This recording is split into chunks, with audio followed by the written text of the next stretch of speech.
गढ़ी हबीबुल्लाह में सर्दी का मौसम जोर पर है और हर शख्स रात के वक्त गर्म और मज़ेदार खानों का शौकीन होता है।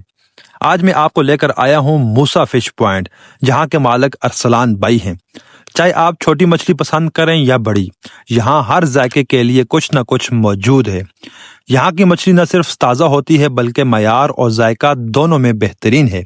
कीमत भी इंतहाई मुनासिब ताकि हर खास व आम मछली का जायका ले सके। चाहे आप मछली यहाँ बैठकर खाएं या घर लेकर जाएं, हर तरीके से यहाँ की मछली का कोई जवाब नहीं। मैं खुद भी यहाँ आया और ताज़ा मछली चखी, जायका इंतहाई लाजवाब। और बात सिर्फ खाने तक नहीं, यहाँ की खिदमत और माहौल भी बहुत अच्छा है। मालिक अरसलान भाई खुद हर चीज़ का ख्याल रखते हैं और देखभाल में कोई कमी नहीं रखते।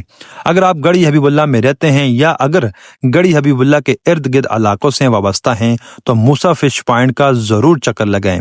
यकीन करें, एक बार आप मूसा फिश की मछली खाएंगे तो आप भी इनके मुस्तकिल फैन बन जाएंगे।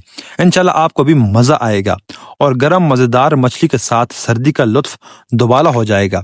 आखिर में इनकी लोकेशन की बात करूं तो गढ़ी हबीबुल्लाह मेन बाजार लारी अड्डा के बिल्कुल सामने इनकी शॉप मौजूद है। नेक्स्ट वीडियो कौन सी शॉप की होनी चाहिए नीचे मेंशन लाजमी करें। Thank you very much. Allah Hafiz.